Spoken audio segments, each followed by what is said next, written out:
Hello, my precious loves. Welcome to the Oracle of the Feather Crown Tree. This is the Divine Feminine weekly reading.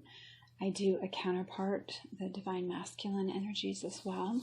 You can certainly look at both if you're looking to balance those energies within you. You can take this as a relationship reading if you'd like. It's the closest reading I do to a love reading.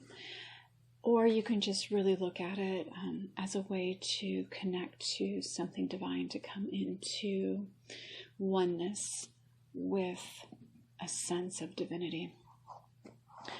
So I will explain all the positions as we go through, and I'll also leave a timestamp if you want to skip ahead to the intuitive part of the reading, as I do start with messages from the authors, from their books first, for the most part.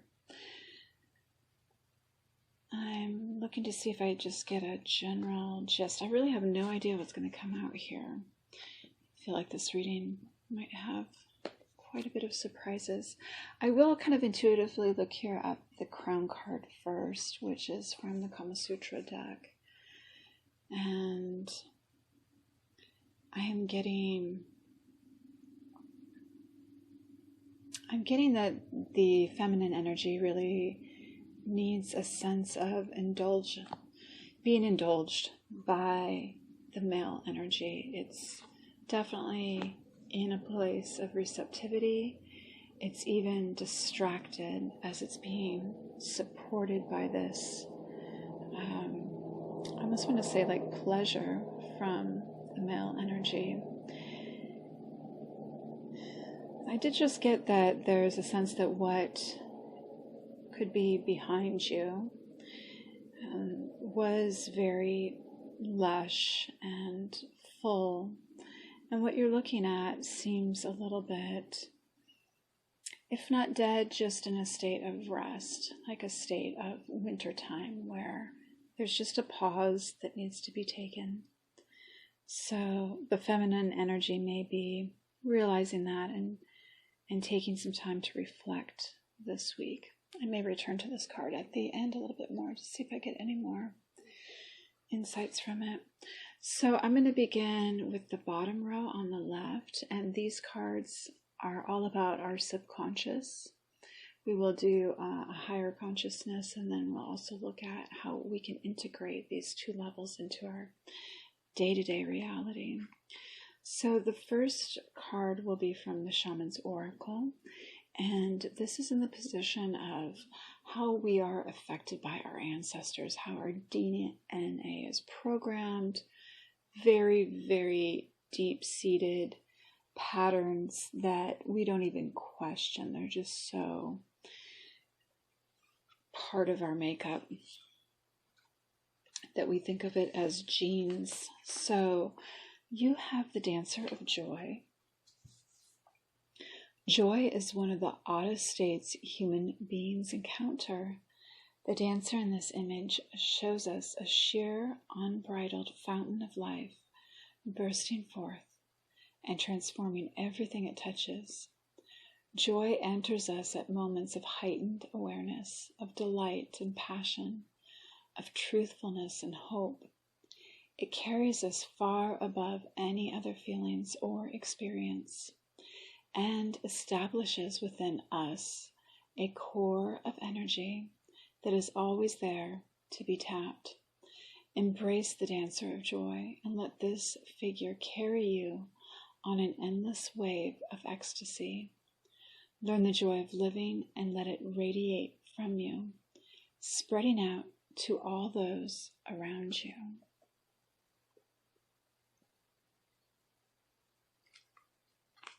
The next card over is in the position of our immediate surroundings, our external influences. That could be the media, it could be people that we know, friends, family, co-workers, the workplace itself, the home, the neighborhood.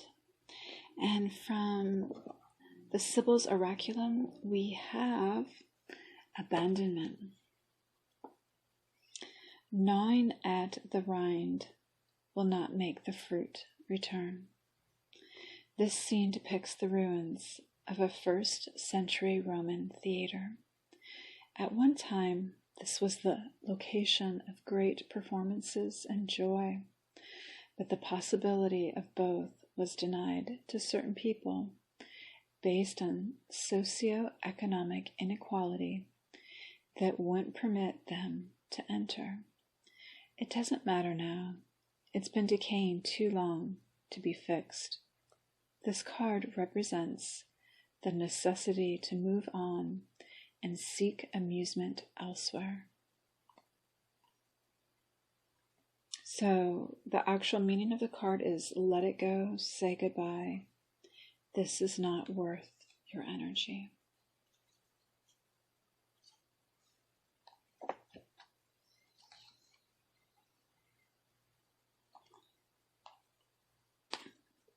And then from the Flowers of the Night Oracle, we have commitment. This is in the position of what is in the shadow of your subconscious. It's there to serve you. It needs to occupy the space of the shadow.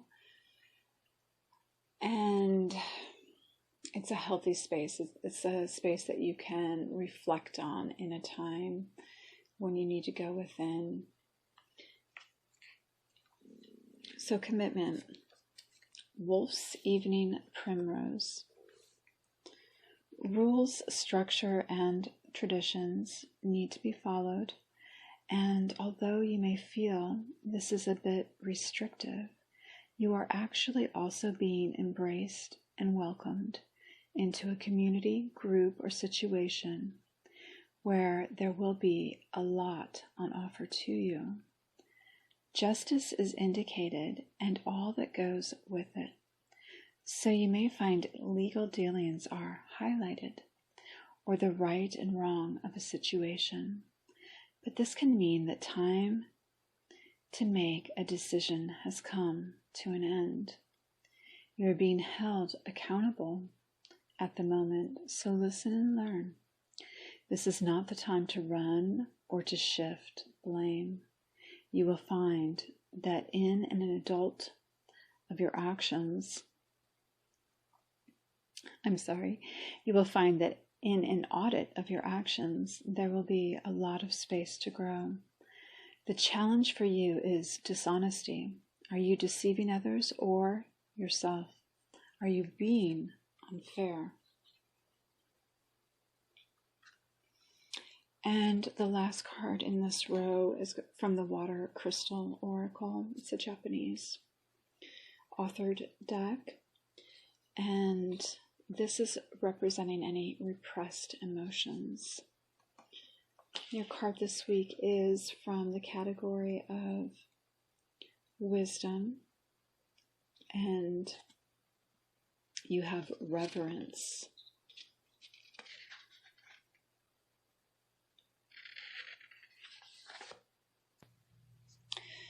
The message for this card is, this is a crystal of reverence for someone whom you love and respect.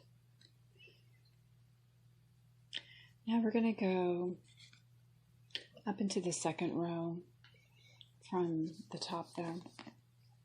Look at higher energies that we can tap into, our higher self. And we're going to take a Western and then an Eastern look at this. So from the Angel Oracle deck, we have the Angel of Power. It's a very stunning card. Both of these higher energy cards are really lovely. The angelic realm of this angel is the angel of the heaven of paradise. Its function is to transform God's love into material form, its gifts for the earth. It can help you to accept the power of the source, acknowledge your own power for transformation, accept the collective power of humanity for change. A mass of energy swirls between the mythical horse Pegasus and a huge whale. One symbolizes transformation of earthbound matter into spirit. the other the enormity of natural creation. The acorns show that even the smallest kernel has the power for growth and creation.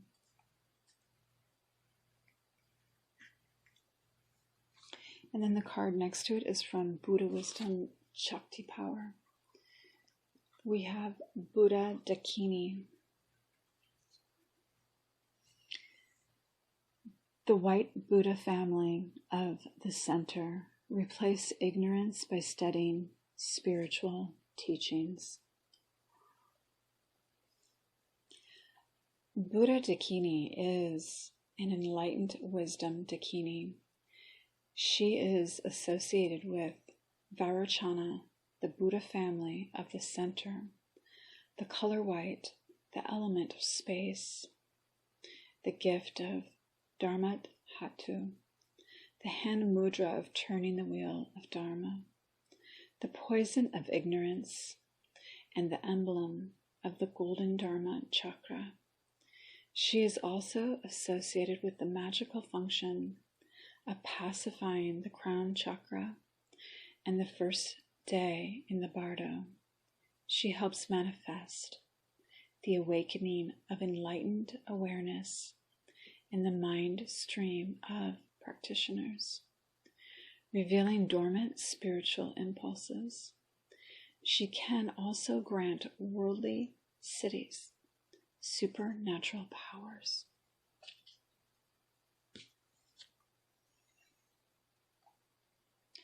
Okay, now we're going to move down a level into the earthly realm cards here of our day-to-day activities.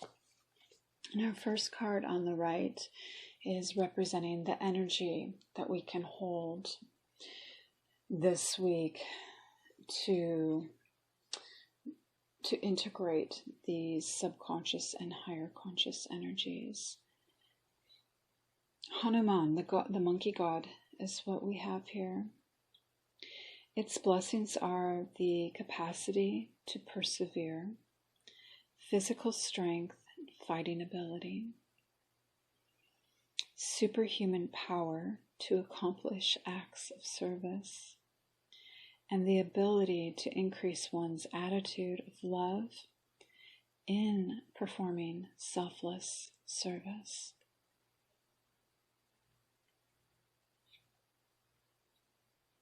In the center, we have from the Archetypes Guidebook, the Destroyer. So this is representing our psyche, our psychology this week. The Destroyer, the final of the three archetypes in the trio of existence, has necessary yet painful work to do in the world. Culturally, we have an aversion to endings, and we hang on to permanence as a signifier of success. Yet the Destroyer pulls the rug out from underneath relationships, jobs, homes, and all forms of security. It's the part of us that wants things to end. Its painful orientation is to uncover our true purpose. The Destroyer does not let us linger long in comforts, as it knows not much happiness in that realm. With its piercing eyes, it seeks out stagnancy from a distance, and the rest becomes history. In the old myths, this is the moment when heads begin to roll. The ground opens up, the castles crumble. Hold on for the ride. The Destroyer has arrived.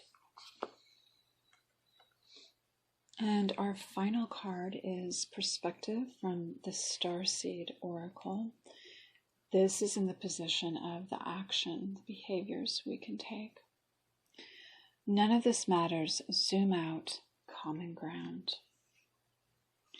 Take a step back and look at the bigger picture of your life.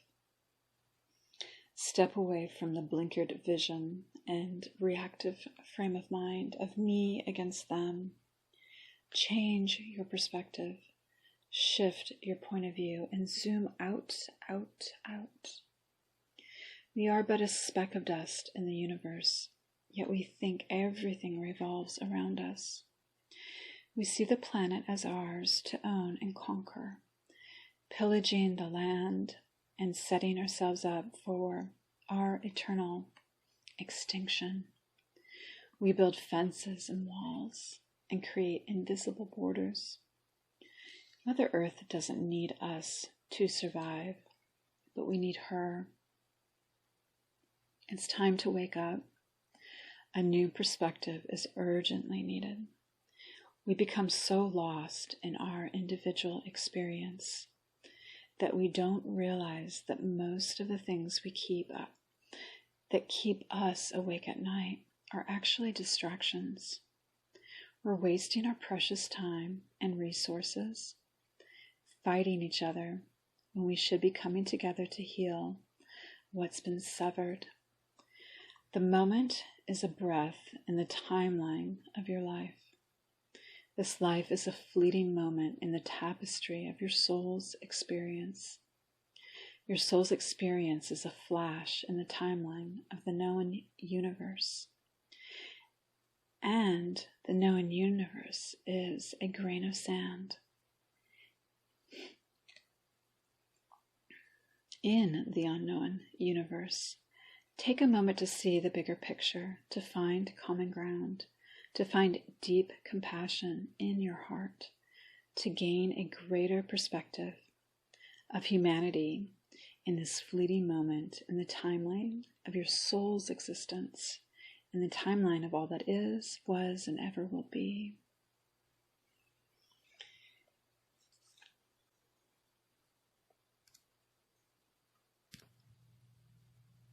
Okay, Divine Feminine, let's take a look here intuitively at what we've got going on in this week's spread. I see something going on in the past, this ancestral energy, where I feel like something is amiss with birth. There's a certain hecticness, a certain almost, I'm picking up like or maybe just a sacred birth, like there is a strong sense of something coming through the root chakra, and it's full of energy of the primal chakras, of the lower three chakras. It's powerful, it's full of light, it's full of creativity, and it's full of this sort of sacred warrior energy of knowing how to be in the world. The energy feels very ecstatic. It feels very synced into the environment, into the reality, as if it doesn't exist apart from the fabric of consciousness.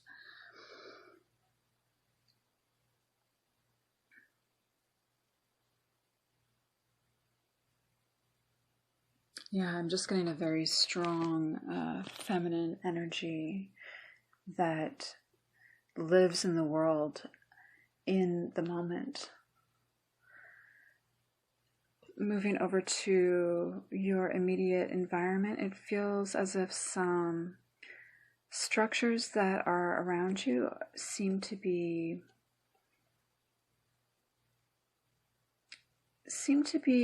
beautiful in their own right. There's something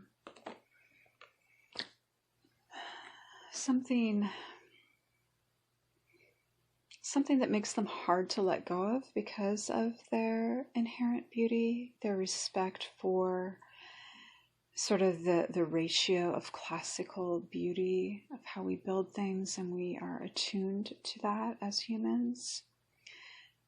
Though these long-standing things in your environment may be slowly breaking away, and there seems to be this mystery here of, the void that the feminine represents sometimes, that is there, and it's this opportunity that's unexplored, this mystery in your environment that is something that may come to birth something new from it.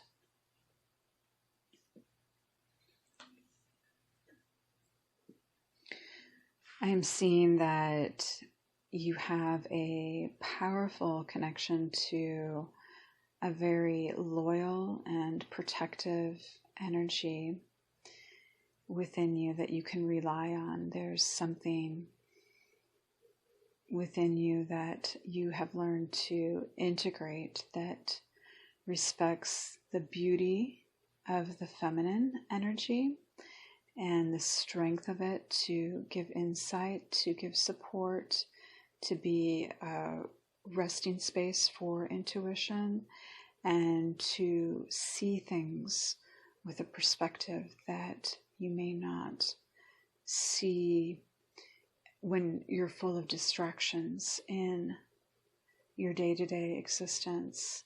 This perspective in your subconscious is definitely coming from a space of beauty and fulfillment in knowing how to just rest and integrate into that space.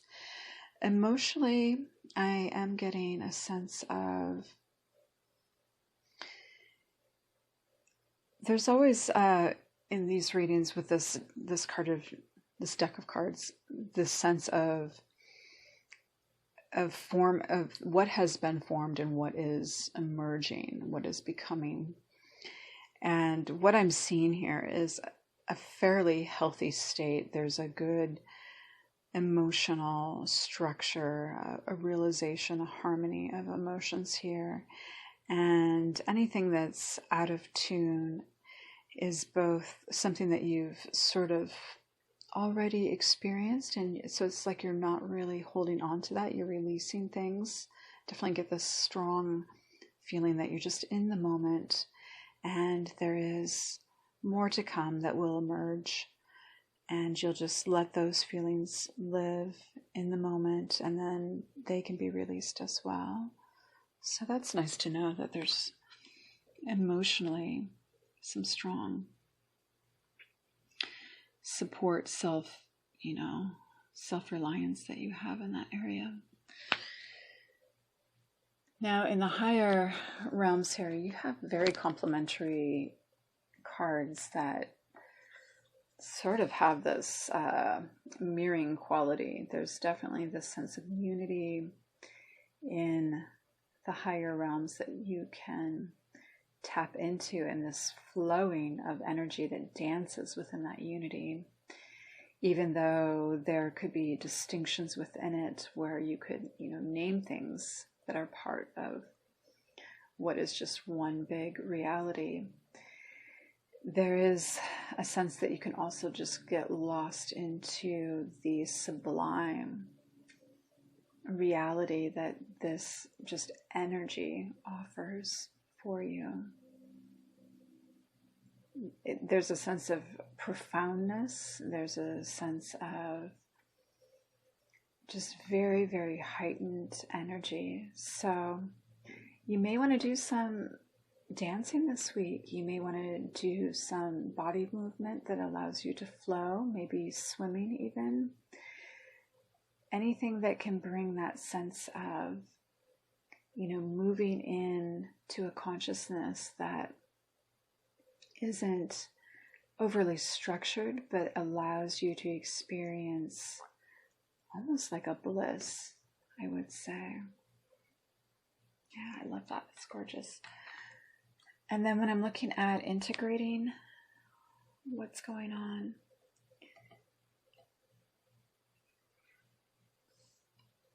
I get a feeling that you may be very, very reflective, like to your inner reality this week. And as much as you want to listen to the music, you want to make the music, you're just not as tuned into the distractions that can exist in the day-to-day world. There's this presence of being in a meditative state of going within and maybe not embodying the energy of play as much. And you're doing this to gain the connection to an energy that is both wise and loving.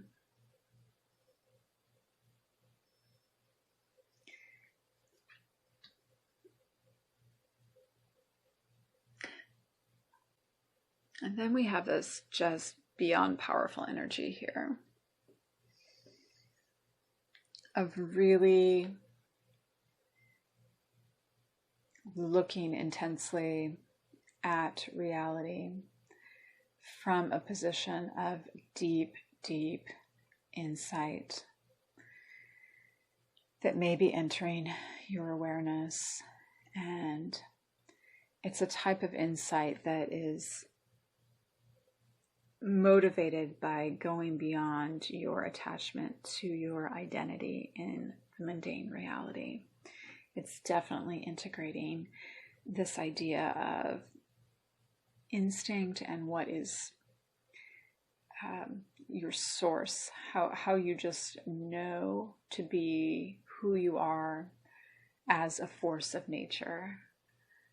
And this is going to start breaking apart any stagnancy in your day-to-day reality and create opportunity for something new, something brilliant, something intense to enter while you're just completely sort of wiping out any energy that was there before.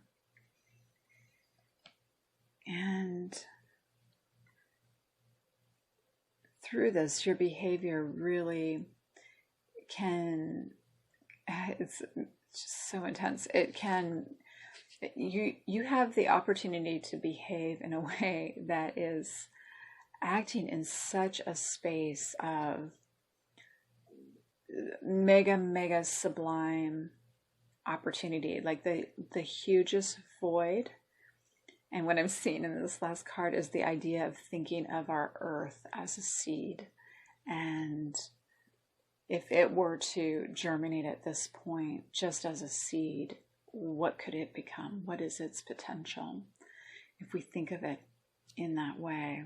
So there's something in your life that could be the smallest thing right now, but has just this opportunity to be so immense if you let it have the space to, and you create enough space for it to grow into your life. And I'm going to take one final look here at the crowning card and see if anything else comes up. You know, I see the divine masculine energy just completely immersed in the womb of creativity, the womb of the feminine, where things are birthed. There's such an intense focus there and respect for that. And it creates this fullness of life when we allow this process to be at work in our lives. Okay, so thank you for being with me here today. This was an honor to do this reading for you. I do have, at least, 4 or 5 other themed readings I do on a weekly basis that are in the different playlists I offer. Sending you so much love. Take care, my lovelies.